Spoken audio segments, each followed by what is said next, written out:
The Vraxian Imperial fleet materialized at the edge of Earth's solar system, with the arrogance of conquerors who had never known defeat. 5,000 warships, each the size of a small moon, hung in the darkness like metallic gods. For 3 centuries, the Vraxian Empire had swept across the galaxy, subjugating 200 civilizations without breaking stride. Earth would be conquest number 201. Commander Fiza stood in the observation deck of the Lunar Defense Station, her dark eyes scanning the holographic display that showed the approaching armada. Around her, technicians worked with calm efficiency, their fingers dancing across control panels. There was no panic, no fear, only the quiet confidence of those who knew something their enemies did not. "They're hailing us," reported Lieutenant Basit from the communications station, his young face betraying the slightest hint of amusement. "Standard ultimatum. Surrender within 1 solar rotation or face obliteration." Fiza allowed herself a small smile. "Put them through." The hologram flickered and the reptilian face of High Admiral Zekthar filled the screen. His scaled features were set in an expression of supreme contempt, 6 eyes glowing with predatory satisfaction. Behind him, the bridge of his flagship bustled with activity. "Primitive mammals." Zekthar's voice translated through the universal decoder, dripping with disdain. "Your world has been selected for assimilation into the Vraxian Empire. Resistance is futile. Your technology is laughable. Your weapons are toys. Surrender, and your species will be granted the honor of serving the Empire as laborers." Fiza's smile widened. "Hi, Admiral, I appreciate the offer, but I'm afraid there's been a misunderstanding." The alien's eyes narrowed. "There is no misunderstanding, human. We have observed your civilization. Your fastest ships barely achieve light speed. Your energy weapons couldn't scratch our shields. You are centuries behind us technologically." "That's what we wanted you to think," Fiza replied softly. Confusion flickered across Zekthar's features. "What?" Basit's fingers flew across his console. "Commander, all defense grids are online. The Gauntlet Protocol is ready for deployment." Fiza nodded. "Hi, Admiral.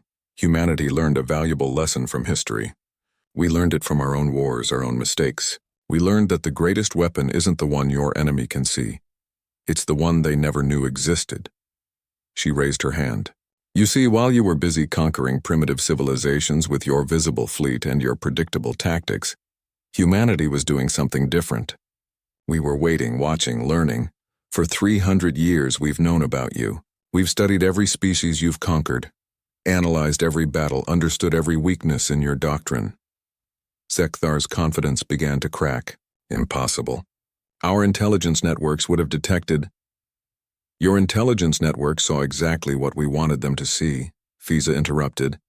"Slow colony ships, primitive energy weapons, radio communications. All of it was theater, Admiral. Misdirection on a galactic scale." She leaned forward. "You want to know what humanity really developed while you weren't looking? Bassett, show them." The young lieutenant pressed a series of commands. Throughout the solar system, space itself began to shimmer. What the Vraxians had perceived as empty void suddenly erupted with activity. Thousands upon thousands of defense platforms materialized, their cloaking fields dropping simultaneously. Each platform bristled with weapons that made the Vraxian arsenal look like Stone Age spears. But that wasn't all. Around each Vraxian warship, reality twisted. Quantum tethers, invisible and inescapable, had been attached to every vessel the moment they entered the solar system.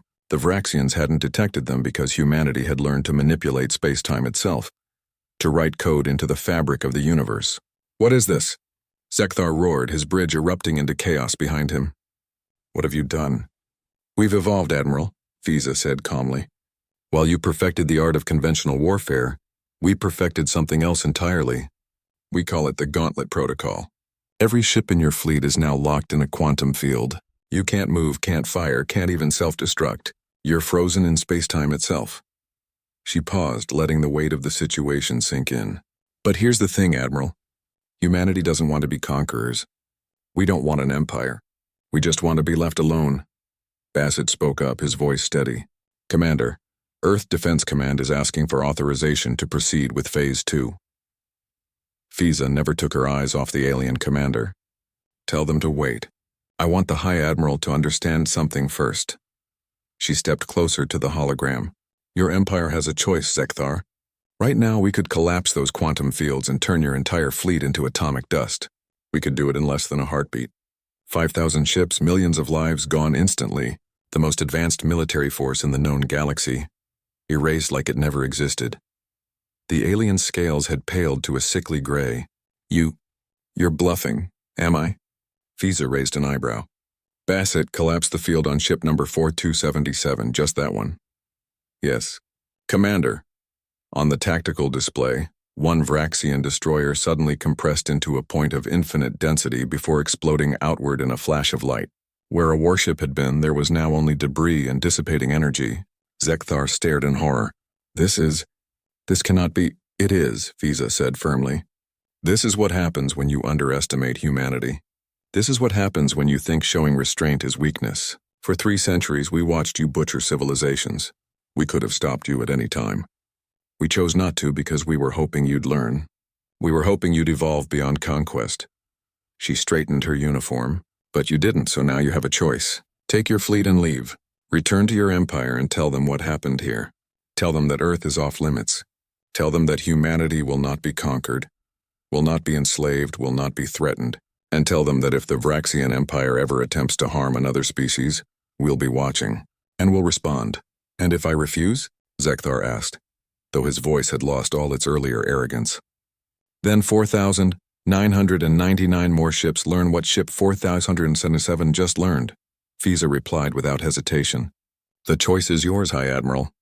But choose quickly. My patience and humanity's mercy has limits. For a long moment, silence filled the channel. Then Zekthar's shoulders slumped in defeat. We will withdraw.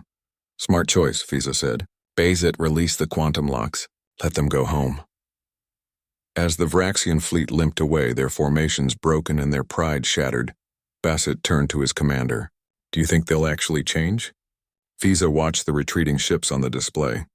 Maybe not today, maybe not tomorrow. But they'll remember this day. They'll remember that they encountered something they couldn't understand, couldn't defeat, couldn't overcome. And maybe, just maybe, that memory will make them think twice before they invade another world.